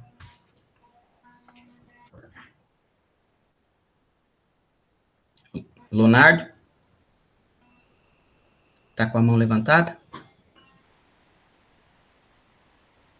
Será que deve estar com algum problema? O áudio dele está ligado, não está? Não estou vendo. Pelo símbolo aqui. Ah, sim, agora sim ligou. Professor Leonardo, por favor. Não está saindo o som, Leonardo. O som seu não está saindo.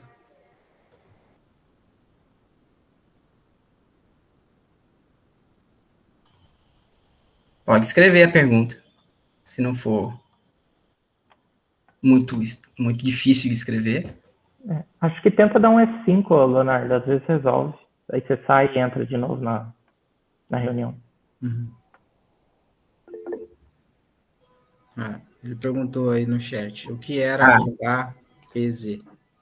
É a homologia com... Deixa eu ver de novo.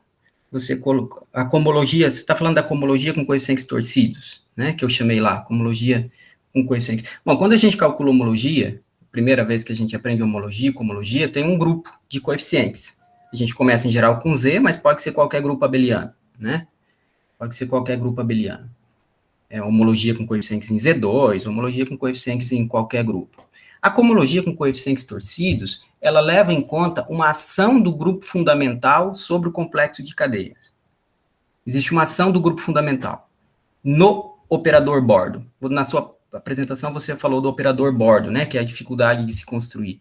Na cohomologia com coeficientes torcidos, quando você faz a homologia normal, o operador bordo, o bordo, por exemplo, de uma célula, é simplesmente ponto final menos ponto inicial. Se você tem um torcimento, quando você faz o operador bordo de uma célula, você pega o ponto final menos a ação do automorfismo sobre o ponto inicial. Então, isso altera o operador bordo, o complexo de cadeias é o mesmo, os grupos, né? Os grupos do complexo de cadeia, mas o operador bordo fica alterado. E aí não vale mais o teorema dos coeficientes universais, não vale mais nada disso. E acontece, por exemplo, se você pega a ação não trivial, o homomorfismo não trivial de Z em Z, que é a multiplicação por menos 1, quando você pega, por exemplo, uma circunferência que está fechada, né, uma célula fechada, se você faz o operador bordo usual, dá zero, porque é ponto final menos ponto inicial.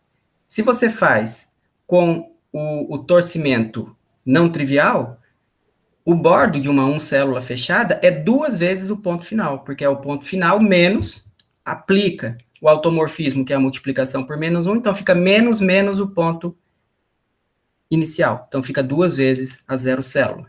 Então é uma ação, basicamente, é um negócio dificílimo de definir, não é elementar, mas pensando em termos de complexo celular, é basicamente isso. existe uma ação do grupo fundamental sobre o operador bordo, que altera, portanto, o complexo de cadeias e dá origem a uma nova cohomologia. A construção é complicada, você tem que pegar um fibrado sobre o espaço, cola em cada ponto um grupo e constrói todos os automorfismos do grupo.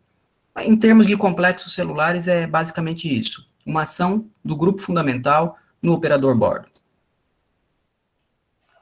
Ok. Acho que agora estão me ouvindo, não? Estou ouvindo. Então beleza. Deu um problema aqui no meu fone, aqui, agora eu resolvi. Obrigado pela resposta, muito legal, muito interessante aí. Aí, no caso, é sobre ZP aí, então, faz a torção em... Não, é tudo sobre Z. Tudo sobre Z, automorfismos de Z, então. Mas esse pezinho que tinha ali era isso, não? Esse tinha um... Um pezinho? Foi uma observação no final do teorema ali do seu... Eu vou mostrar. Só um minutinho que eu vou reabrir aqui. Aqui? Isso, ali embaixo no H2, aí tá ali... Então, esse ponto vírgula... Esse aqui é o torcimento. O beta. O beta, então, esse beta é um sistema. Então, Isso, o beta vem antes do Z, não é o Z beta. É o torcimento beta sobre o Z. Tá. Você pode fazer cohomologia com coeficiente que é no Z, né, então, né? É um automorfismo do Z, então. Isso, automorfismo de Z. É um automorfismo de Z aqui. Tá e isso resulta em ZP. E aí sim. Ok? Tá. Essa é a minha dúvida, mais essa anotação, mas legal que você explicou bastante coisa aí, foi bem interessante. Isso aqui, essa anotação aparece aqui também, tá vendo? Ó, quando você pega o sistema de coeficientes, que é uma função do π1, por isso a ação do π1, tá vendo? Você pega o π1 em automorfismo de Z. Aí você coloca aqui atrás do Z, a anotação é essa, tá? Tá. Obrigado pela pergunta. Não, legal, eu não conhecia, achei diferente aí, aproveitei. Obrigado aí pela resposta também, valeu. Temos mais algum tempinho? Alguém quer fazer mais alguma pergunta? Então, vamos agradecer mais uma vez. Peço a gentileza de abrir o áudio. Obrigado.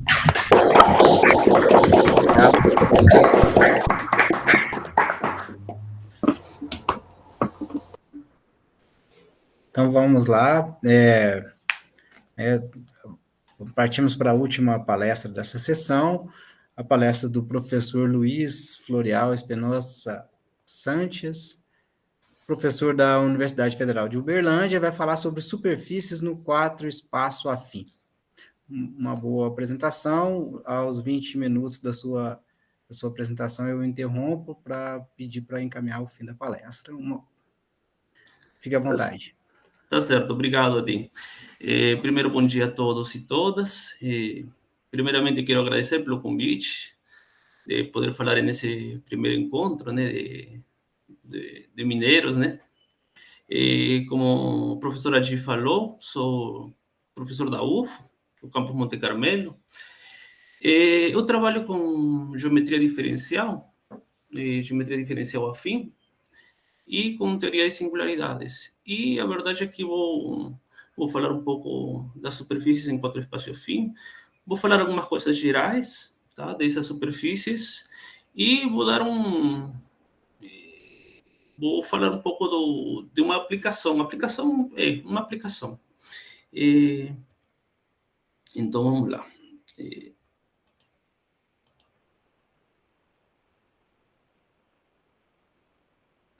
A geometria diferencial afim, a gente estuda, nosso interesse no estudo de geometria diferencial afim provém do estudo de superfícies em R4, surge do desejo de entender a geometria de uma superfície usando invariantes afins. Que são invariantes afins? Os invariantes afins são basicamente as propriedades de figuras geométricas que são invariantes por transformações equiafim. Uma transformação equiafim, então, nesse caso, é um grupo especial linear combinado com um grupo de transformações lineares. Esse grupo especial linear são as transformações com determinante igual a 1. Existem muitos estudos de superfícies em R4, mas usando geometria euclidiana. Muda muito quando a gente troca essa geometria euclidiana por geometria afim. A gente, por exemplo, não tem um normal afim, como tem na geometria euclidiana, tá? A gente, a verdade, pode trabalhar com um campo transversal, a superfície, mas, em geral, não temos um plano normal afim.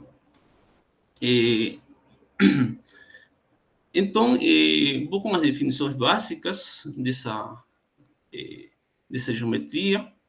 Então, seja Rn mais 2 ou N mais 2 espaço afim, e denotemos por D a condição afim ao usual, a condição plana de Rn mais 2, e por esses colchetes denotamos o volume canônico de Rn mais 2. Seja φ uma imersão de U em Rn mais 2, onde U vai ser uma variedade n-dimensional. Definimos N como o φ de U. Aqui está um pouco mais geral com relação ao título, né? Na verdade, estou aqui com subvariedades de codimensão 2. Então, mais geral que a superfície sem R4. Consideramos um fibrado de planos transversais, sigma P, e em esse fibrado de planos transversais, escolhemos um referencial para esse sigma. Isso significa que cada plano transversal vai ser gerado por esses Q1 e Q2 que aparecem aqui. Então, para todo P em N, esse plano transversal é um plano que fica no tangente, é tangente a Rn mais 2, e a gente tem essa decomposição do tangente Rn mais 2 em a parte tangente à superfície e o plano transversal.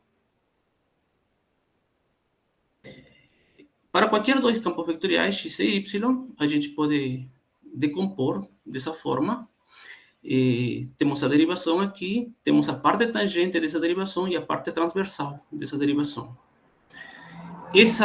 Fazendo essa decomposição, a gente tem uma conexão afim, livre de torção, como vemos aqui, vai ser livre de torção, e esses H1 e H2 são formas bilineares simétricas sobre U.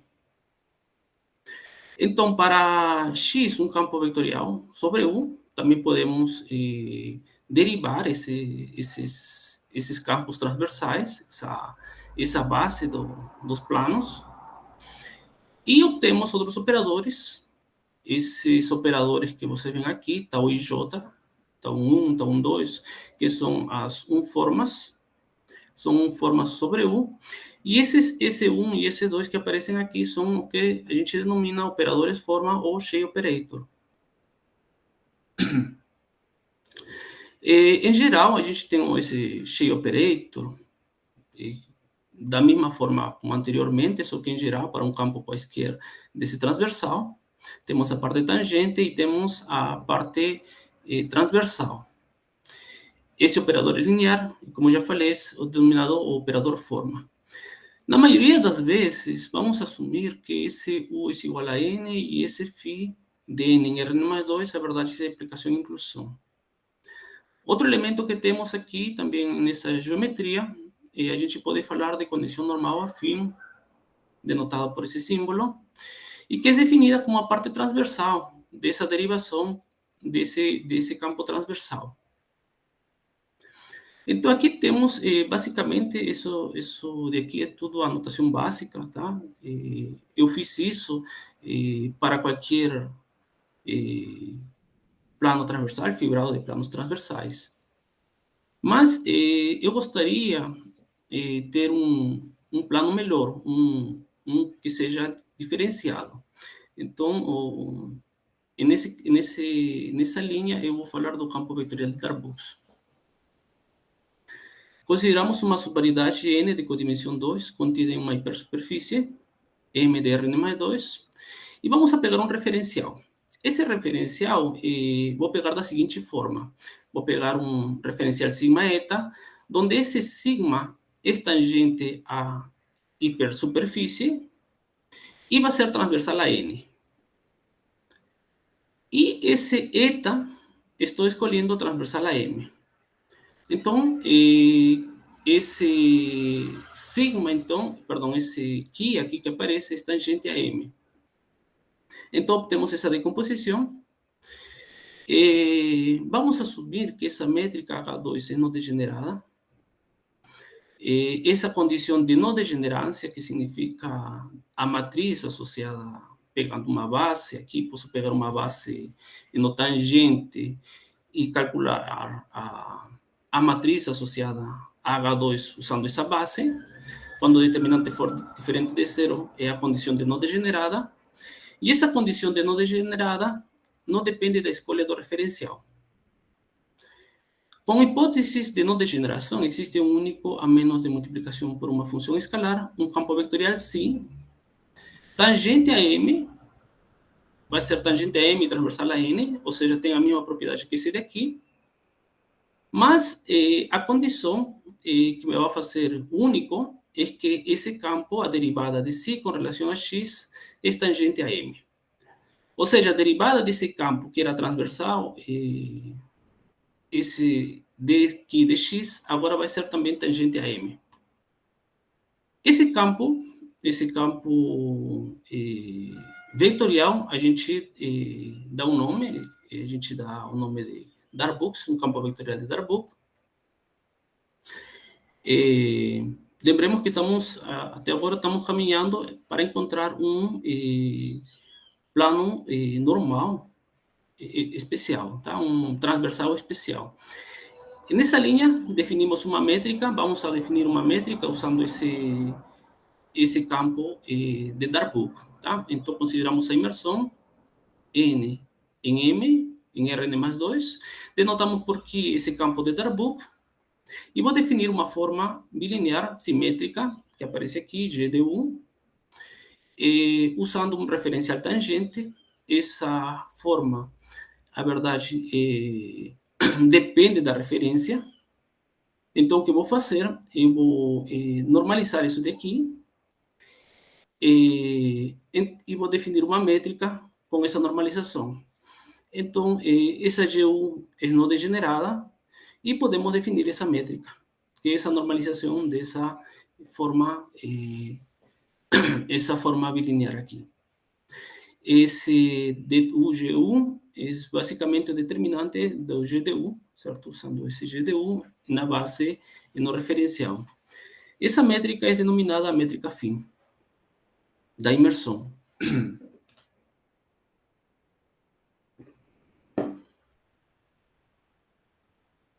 Agora, considerando um referencial tangente ortonormal, x1, xn, e é um campo vetorial transversal a M, satisfazendo essa condição, só com essa condição, a gente consegue obter que a métrica que acabei de definir, a métrica fim, coincide com a H2. Essa H2 é parte da forma fundamental afim. Eu já tinha falado aqui a notação aqui em cima, só voltando um pouco. Esse H2 aqui.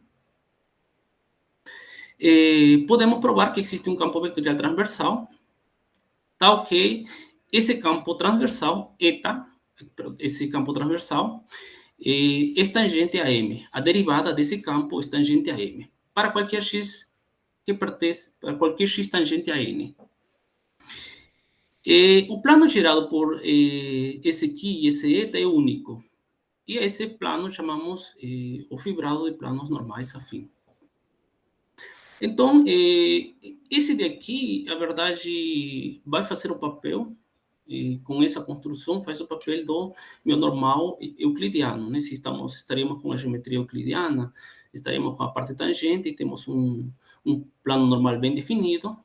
E no caso da geometria, enfim, não tínhamos isso, mas com essa construção conseguimos definir um fibrado de planos normais afim de forma única, e a gente está chamando de plano normal afim.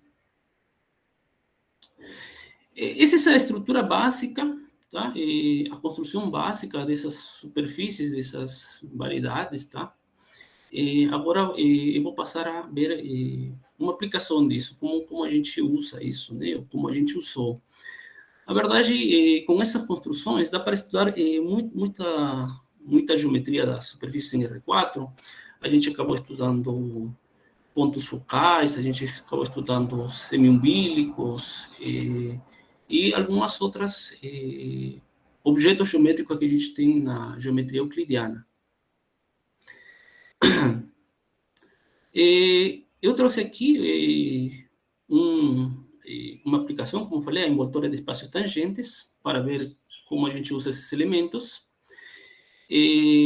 Ao respeito de envoltória de espaços tangentes, Izumiya e Yutani, em 2015, consideraram uma superfície tangente desenvolvível ao longo de uma curva sobre uma superfície, que é chamada de Osculating Developable Surface, ao longo de uma curva sobre uma superfície.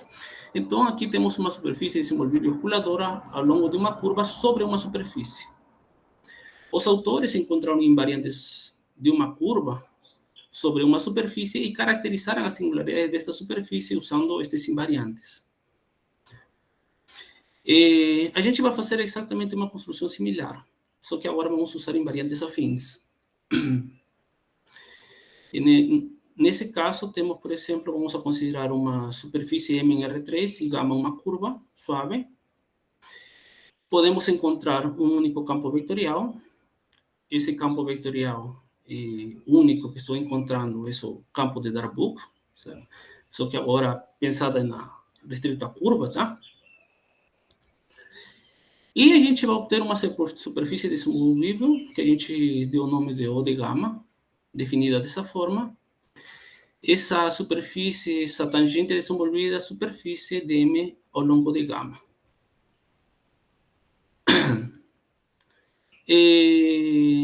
Como falei, a gente em Izumiya e Yutani tinha uma classificação usando invariantes afins. Aqui vou ter uma classificação, eles fizeram a classificação dessa superfície usando invariantes euclidianos. Aqui vamos a fazer uma classificação usando invariantes afins. Então, aqui tenho minha notação básica, operador forma, usando esses menos sigma e esse menos mi. Aqui temos eta, esse gama duas linhas, estou considerando dessa forma, e vamos assumir que esse verifica essa condição. Com essa condição, a gente obtém que tal 1 mais tal 2 vai ser 0. Aqui a gente obtém essa relação derivando essa expressão aqui. A gente obtém, usando essa relação, obtém umas equações de Frenet. E a proposição equivalente ao que foi obtido em Izumiya e Yutani é essa proposição que aparece aqui. Conseguimos obter que O de gama é localmente difomorfo a um eixo cuspidal, se se verifica essa condição, usando esses invariantes, que são invariantes afins. E O de gama é localmente difomorfo a um rabo de andorinha, se verificam essas duas condições. Também são condições afins as duas. A gente fez também uma construção mais geral e generalizou essa ideia de curvas. Agora, para variedades de codimensão 1, se a gente pega N, uma subvariedade de codimensão 1, e essa em Rn mais 2, uma hipersuperfície, então a gente também consegue encontrar o campo de Darboux, consegue definir essa superfície usando esse campo de Darboux. Tá? E essa hipersuperfície generaliza a superfície tangente desenvolvível, que acabamos de ver quando falamos de uma curva dentro de uma superfície. E essa é denominada envoltória de espaços tangentes de M ao longo de N. A construção, a verdade aqui, a gente deu esse nome é muito sugestivo, né, porque a gente fala na envoltória de espaços tangentes. Então, faltaria verificar que, de fato, essa é a envoltória de espaços tangentes. Aqui, para considerar a envoltória, a gente tem a parametrização de N. Aqui, a gente pega um referencial local de N, esse x1, xn, dada pelas derivadas dessa parametrização. E a gente define, a gente não define, a gente considera essa família, f de tx, dada dessa forma, por essa expressão. A gente observa que f igual a 0, essa equação, a equação f igual a 0 me está dando a equação do espaço tangente de M em um ponto de N. E o conjunto discriminante é definido dessa forma, como o conjunto discriminante ou envoltória de f é definido por essa expressão. E a gente prova que, de fato, essa envoltória, assim como é dado aqui, essa envoltória coincide com essa hipersuperfície ETN que foi definida dessa forma.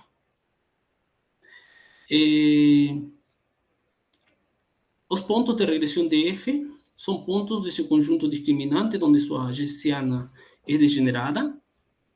E a gente prova que os pontos de regressão de F correspondem a pontos onde U é a inversa de algum autovalor não nulo de esse1. Se U não for o inverso desse autovalor não nulo, a gente consegue provar que essa hipersuperfície é diferenciável. E tendo essa hipersuperfície, a gente não consegue uma classificação completa, mas a gente conseguiu alguns exemplos de singularidades que aparecem nessa ETN. Por exemplo, mostramos que as singularidades simples podem aparecer nessa ETN.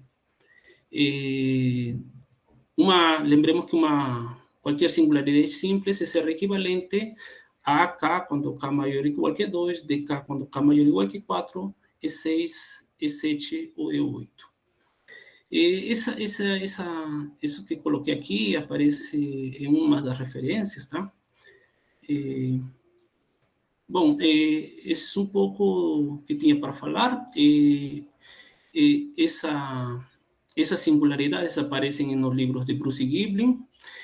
Essa é a bibliografia de Nomizu e Sasaki para estudar a geometria diferencial afim, toda a geometria diferencial afim, mas aqui são estudar a geometria diferencial afim de hipersuperfícies. Os resultados apresentados agora aparecem nesse artigo aqui, as referências de Darboux e afim para subvariedades de codimensão 2. E aqui tem outras referências que foram usadas. Essa daqui foi a construção de Izumi e Yotani, onde eles construíram a superfície desenvolvível ao longo de uma curva em uma superfície. Bom, é isso. Obrigado. Vamos abrir o áudio para agradecer ao professor Luiz.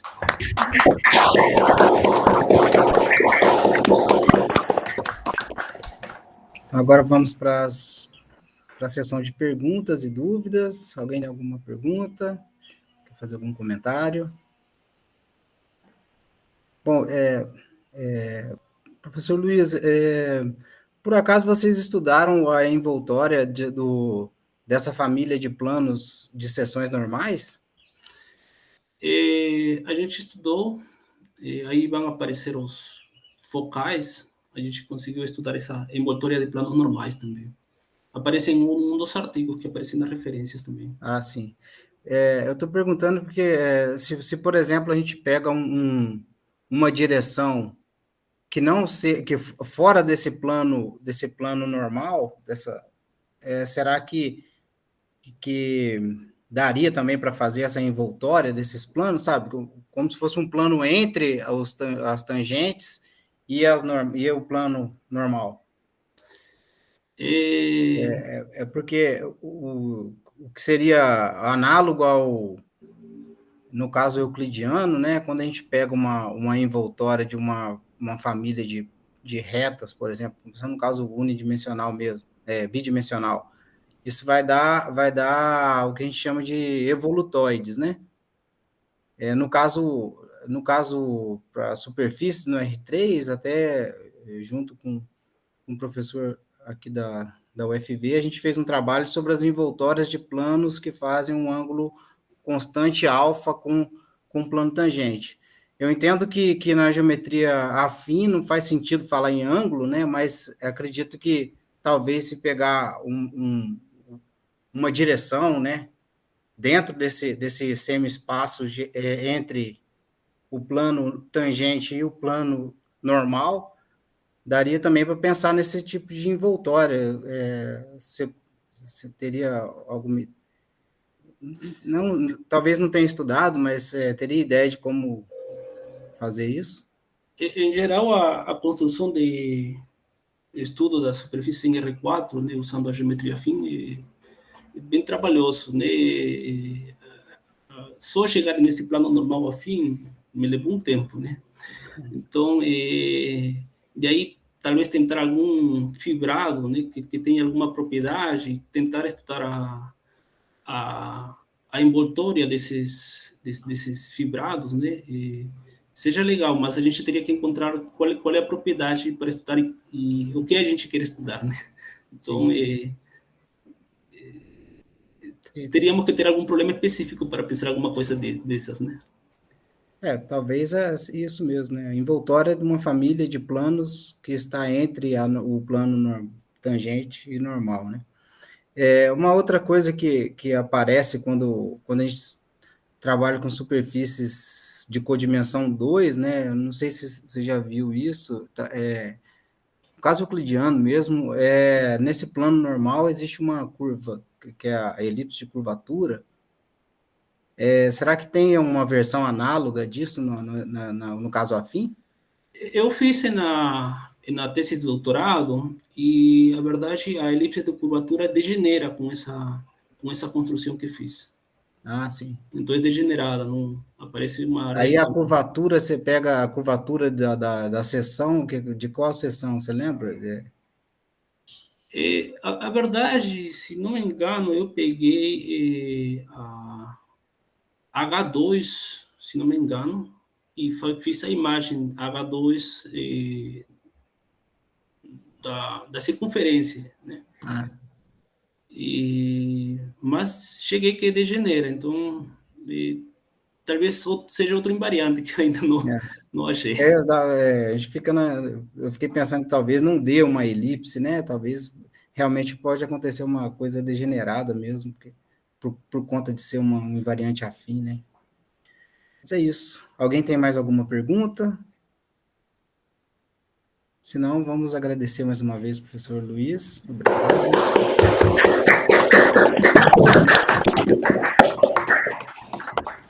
Gente, eu queria agradecer a participação de todos e todas aqui nessa sessão, foi muito bom, as palestras foram de alto nível,